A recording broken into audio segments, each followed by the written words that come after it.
welcome to another episode of Savadestan Ask. I'm Anastasia. Today we are going to talk about parenting, a topic that's close to the hearts of many of our listeners. Our guest today is Yekta. Yekta, welcome to this podcast. Thank you, Anastasia. I'm glad to be here.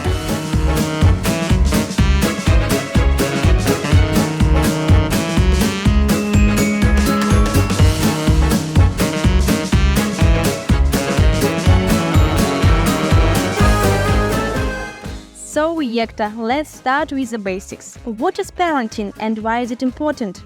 Parenting is the process of raising and nurturing children from infancy to adulthood.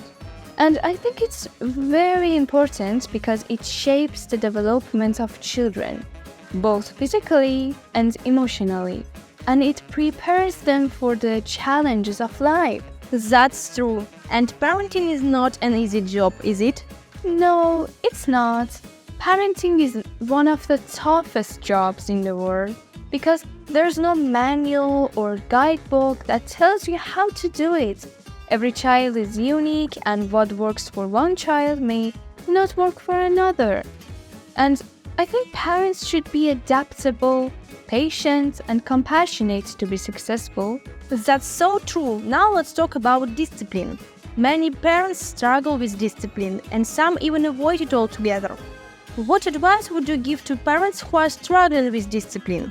Discipline is an essential part of parenting because it teaches children how to behave appropriately and it prepares them for life's challenges. And I think, however, discipline shouldn't be punitive or harsh.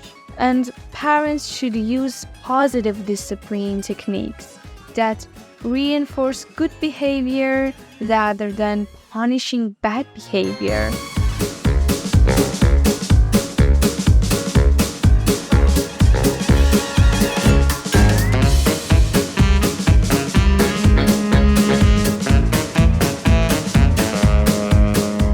Can you give us some examples of positive discipline techniques? Sure. One example is positive reinforcement. When a child behaves well, parents should praise and reward them, which will encourage them to continue that behavior. Another example is setting clear boundaries and consequences for breaking those boundaries. Children need to know what is expected of them and the consequences of their actions. That's great advice. Let's move on to another topic. What about communication? How important is communication in parenting? Communication is crucial in parenting because it helps build a strong relationship between parents and children. When parents communicate effectively with their children, it creates trust, mutual respect, and understanding. Children who feel heard and understood are more likely to open up their parents. And parents who listen and emphasize with their children are more likely to, have a positive influence on them. That's very true, but many parents find it difficult to communicate effectively with their children, especially teenagers. What advice would you give to parents who are struggling with communication? First, parents should listen to their children without interrupting or judging them. They should show empathy and understanding and try to see things from their children's perspective. Second, parents should be clear and direct when they communicate with their children. They should use simple language, avoid lecturing, and focus on the issue at hand. Finally, parents should create a safe and open environment where their children feel comfortable sharing their thoughts and feelings. Oh, Yekta, that's great advice. Let's talk about another important topic, education. What role do parents play in their children's education? Parents play a crucial role in their children's education because they are the first and the most important teachers in their children's lives. Parents should be actively involved in their children's education providing support and guidance throughout their academic journey. This includes helping with homework, attending parent-teacher conferences, and encouraging their children to read and explore new ideas. That's great advice. And what about discipline in education? Should parents discipline their children for poor academic performance, for example? Well, discipline should not be used as a punishment for poor academic performance. Instead, parents should focus on creating a positive learning environment that encourages their children to do their best. They should help their children set realistic goals and provide them with the resources they, need to succeed. If a child is struggling academically, parents should work with the teacher to identify the problem and find solutions to, help their children to improve. As that makes sense.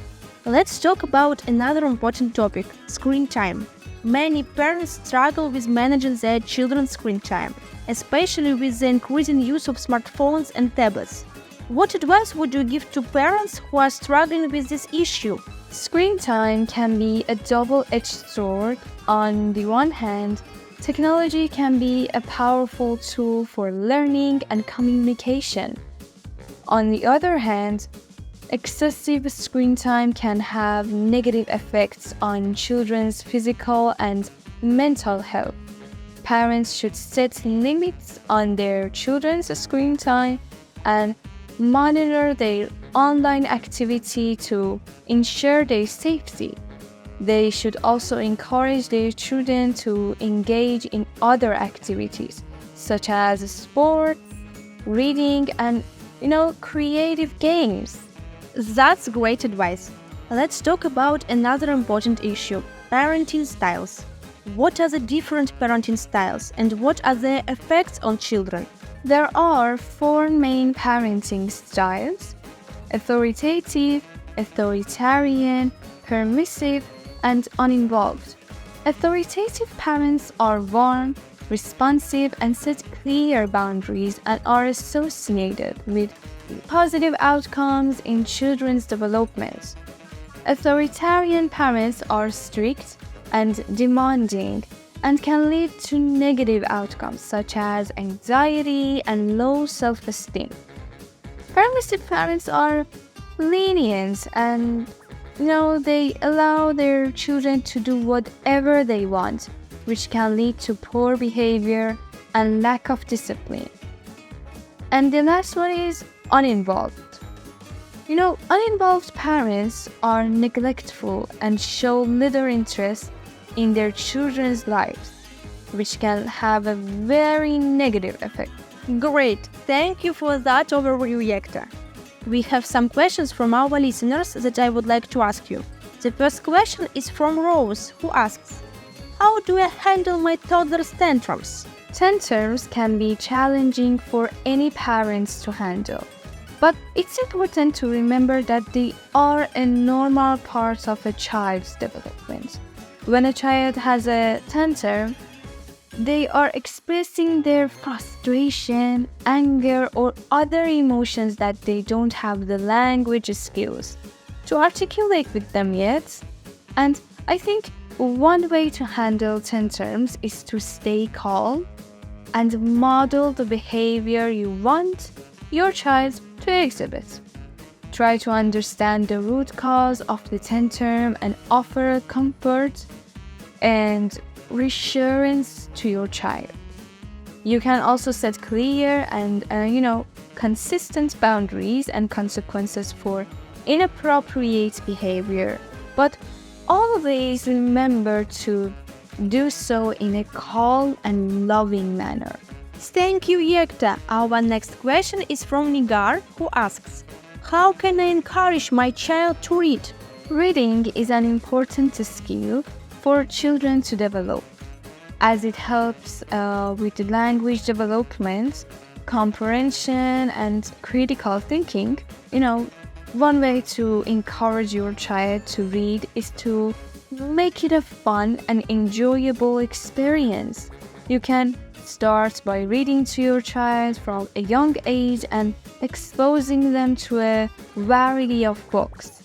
As your child grows older, you can encourage them to read independently by providing books that, match their interests and reading level. You can also set aside time for reading each day, such as before going to bed or during a quiet time in the afternoon. Thank you, Yekta. Our next question is from Fatima, who asks, how can I teach my child to be responsible? Responsibility is an important value to instill in children, as it helps them develop into responsible and, dependable adults. One way to teach responsibility is to give your child age-appropriate tasks and responsibilities such as making their bed or helping with household chores. You can also praise your child for their responsible behavior and provide consequences when they don't meet, their responsibilities. It's important to also model responsible behavior yourself, as children learn by example, of course. Thank you, Yekta. And our final question is from Hiva, who asks, how do I talk to my child about difficult topics such as death or divorce? Talking to your child about difficult topics can be really challenging, but it's important to be honest and open with your child. For example, when you're discussing about death or divorce, use age-appropriate language and be prepared to answer any questions your child may have. It's also important to provide comfort and support to your child during these, conversations, and reassure them that they are loved and supported. You can also seek out resources such as books or, counseling to help your child understand and process these difficult topics. Thank you, Yekta, for your insights and advice on these important topics in parenting. That's all we have time for today, but we hope to have you back soon to discuss other parenting topics. It was my pleasure, Anastasia. Thank you for having me. That's all the time we have for today. Thank you for joining us on Savadestan Ask. Join us next time as we explore another topic.